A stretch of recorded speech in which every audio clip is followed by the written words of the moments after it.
Hello student, welcome to chemical solution. চলো আজকে আমরা শিখবো হাইজেনবার্গের আনসার্টেনিটি প্রিন্সিপাল। তো হাইজেনবার্গের আনসার্টেনিটি প্রিন্সিপাল হাইজেনবার্গ বলেছে it is impossible to measure accurately both the position and the momentum of A electron like small particle.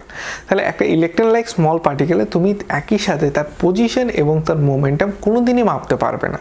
এবার এটা উনি কেন বলেছিল? দেখো, উনি এই কথাটা বলেছে 1927 সালে। 1924 সাল নাগাদ অলরেডি ডি ব্রগলির ওয়েভ মেকানিক্যাল থিওরি আবিষ্কার হয়ে গেছিলো। তা ডি ব্রগলি কী বলেছিল সেই mechanical theory? Electron like small পার্টিকেলগুলো এই ওয়েভের আকারে ও ঘোরাঘুরি করে, তাই না? তাহলে ওর একটা ওয়েভ নেচার আছে। এবার ওয়েভ নেচার যদি থাকে তাহলে ওয়েভ নেচারকে দেখো, যখন ইলেকট্রন লাইক এখান থেকে এখানে মুভ করবে সেই অবস্থাকে আরটা অলওয়েজ ভ্যারি করবে, তাই না? কিন্তু নিলস বোরের অ্যাটমিক মডেল অনুযায়ী কিন্তু আরটা ভ্যারি করে না, তাই না? তাহলে সেই কারণেই হাইজেনবার্গ বলল যে একটা ইলেকট্রন লাইক স্মল পার্টিকেল বা moving particle, electron small moving পার্টিকেলে একই সাথে তুমি তার পজিশন এবং তার মোমেন্টাম তুমি মেজার করতে পারবে না। এইবার যদিও তুমি মেজার করো বা যদি তুমি মেজার করো তাহলে পজিশনকে আমি ডেল্টা, হাইজেনবার্গ একটা ইকুয়েশন দিয়ে দিল, পজিশনকে উনি ডেল্টা এক্স দ্বারা রিপ্রেজেন্ট করলো, delta X into delta M V momentum, তাই না? এইটা বললো এই আনসার্টেনিটিটা always greater or equals to h/4 পাইয়ের সাথে সমান হবে। ওকে, তাহলে তুমি এটা বলতে পারো delta X into delta V, ধরো আমি equals to greater than h/4 pi M.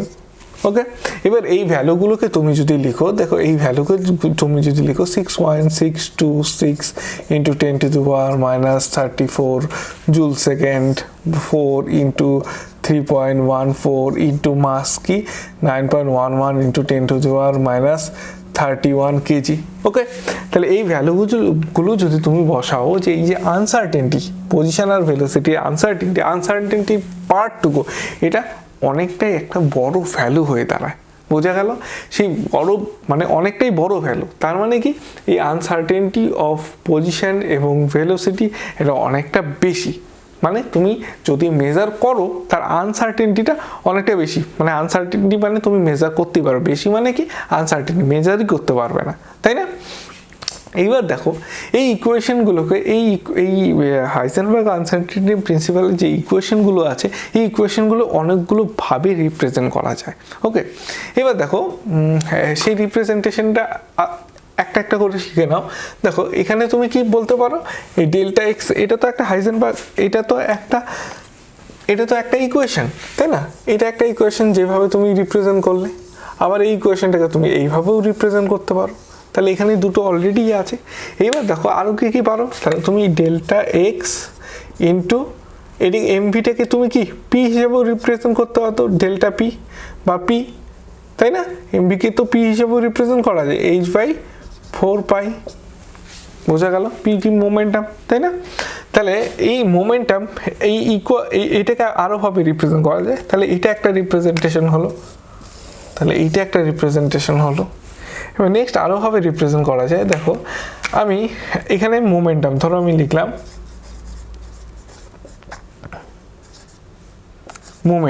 Momentum equals to কি? দেখো মোমেন্টাম ইকুয়ালস টু কি, এই যে momentum equals to mass into velocity, তাই না? মাস ইন্টু ভেলোসিটি।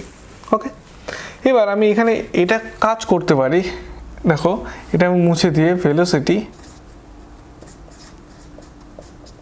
ভেলোসিটি বাই আমি টাইম দিলাম ইন্টু এখানে টাইম গুণ করে দিলাম। ওকে, এবার এই যে এইটুকু জায়গা ফলো করো, এইটুকুকে আমি কি লিখতে পারি? ফোর্স লিখতে পারি। ফোর্স ইন্টু কি, তাহলে কি হবে? টাইম হয়ে যাবে, তাই না? তাহলে momentum equals to force into time হয়ে গেল। এবার দেখো আরও জিনিস লিখতে পারি আমি এখানে, মোমেন্টাম বা ডিস্টেন্স মাল্টিপ্লাই করে দিলাম মোমেন্টামের সাথে মোমেন্টাম। তাহলে এই পাশে আমি ডিস্টেন্স মাল্টিপ্লাই করবো, distance into force into time. Okay, এবার তুমি একটা জিনিস ফলো করো, এই ডিস্টেন্স ইন্টু ফোর্সকে আমি কি লিখতে পারি? এটা ইকুয়ালস টু আমি এনার্জি লিখতে পারি না? তাহলে এখানে আমি কি লিখবো, distance into momentum equals two energy অর্থাৎ ডেল্টা ই ইন্টু টাইম কি আমি ডেল্টা টি আমি ধরলাম। ওকে, তাহলে ডিস্টেন্সকে আমি কি ধরতে পারি, ডিস্টেন্সকে আমি ডেল্টা এক্স ধরতে পারি, আর ইন্টু মোমেন্টাম তো জানি আমি কি এম ভি বা পি। তাহলে এইটা ইকুয়ালস টু কি, এইটা ইকুয়ালস টু কি delta E into delta T, হলো না? তাহলে এইটা equals to delta X into M V equals to কী হলো, delta T into delta E. বোঝা গেল? তাহলে আমি এখানটায় এই যে এম ভির জায়গায় আমি কী লিখতে পারি, ডেল্টা ই ইন্টু ডেল্টা টি দ্বারাও রিপ্রেজেন্ট করতে পারি আমি একে। তাহলে আমি এখানে দেখো delta E into delta T equals to greater than h/4 আমি বসাতে পারি। তাহলে এইটাও কিন্তু হাইজেনবার্গ আনসার্টেনিটি প্রিন্সিপালের একটা ইকুয়েশন। তাহলে এইটা আরেকটা ইকুয়েশন গেল, তাই না? এছাড়াও আমি আরেকটা ইকুয়েশন হিসেবে একে রিপ্রেজেন্ট করতে পারি, delta phi into delta theta equals to greater than h/4 বোঝা গেল? তাহলে এইটা হলো আরেকটা ইকুয়েশন হাইজেনবার্গ আনসার্টেনিটি প্রিন্সিপালের কে বোঝানোর জন্য। তাহলে তুমি এখান থেকে কটা ইকুয়েশন শিখলে, দেখো এটা একটা ইকুয়েশন তুমি শিখলে, এটাকে তো এইভাবে লেখা যায়, তাহলে এটা ধরো 2 নাম্বার, এটাকে এইভাবেও লেখা যায়, এটা 3 নাম্বার। শুধু এখানে এমভিটাকে পি দ্বারা রিপ্রেজেন্ট করেছি, বা তুমি ডেল্টা পিও বলতে পারো, কোনো প্রবলেম নেই।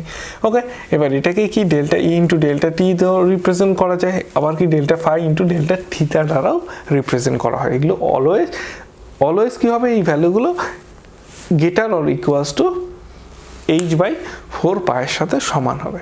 অর্থাৎ আনসার্টেনিটি অফ এই দুটো জিনিস অনেকটাই বেশি। বোঝা গেল? এবার দেখো হাইজেনবার্গ আনসার্টেনিটি প্রিন্সিপালে কি বলেছে, যে একটা খুব এটা ইম্পর্টেন্ট কথা, যখন আমি ম্যাথসগুলো করাবো এই রিলেটেড, তখন তোমাদের ভালো মতো আরও বুঝতে পারবে। হাইজেনবার্গ আনসার্টেনিটি প্রিন্সিপাল শুধুমাত্র ইলেকট্রন লাইক স্মল পার্টিকেলের জন্যই প্রযোজ্য। এইটা যদি ইলেকট্রন লাইক স্মল পার্টিকেলগুলো কি, এগুলো মাইক্রোস্কোপিক পার্টিকেল, তাই না? এবার যদি তুমি ম্যাক্রোস্কোপিক পার্টিকেলের জন্য এটাকে অ্যাপ্লাই করো, একটা বড় একটা ইটের জন্য তুমি অ্যাপ্লাই করলে, তাই না? সেই ক্ষেত্রে দেখবে যে হাইজেনবার্গ আনসার্টেনিটি প্রিন্সিপালের যে রেজাল্টেন্টটা হবে, ধরো তুমি একটা বড় পার্টিকেলের জন্য অ্যাপ্লাই করছো, তার পজিশন জানতে চাইছো, তাহলে তুমি পজিশন ধরো ডেল্টা এক্স জানতে চাইছো। ডেল্টা এক্স যদি জানতে চাও, তাহলে ভিটাকেও তুমি এখানে বসিয়ে দাও। তাহলে এমটা কি বড় পার্টিকেলের জন্য তুমি নিলে, তাহলে এম এর ভ্যালুটা বিশাল বড় হবে, সেটা কোথায় আছে, নিচে আছে।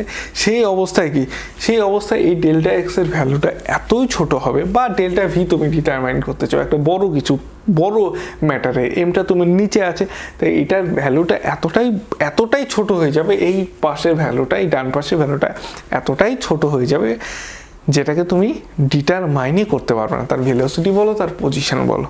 ওকে, তাহলে এই হলো গল্প হাইজেনবার্গ আনসার্টেনিটি প্রিন্সিপালে, যেটা কি, যে এটা শুধুমাত্র স্মল পার্টিকেলের জন্য প্রযোজ্য। কার মতো small particle? Electron like small পার্টিকেলের জন্য প্রযোজ্য, অন্য সমস্ত ম্যাক্রোস্কোপিক পার্টিকেলের জন্য এটা প্রযোজ্য না।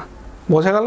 পরের ক্লাসে আমি শেখাবো যে এই হাইজেনবার্গ আনসার্টেনিটি প্রিন্সিপালের রিলেটেড কিছু ম্যাথস।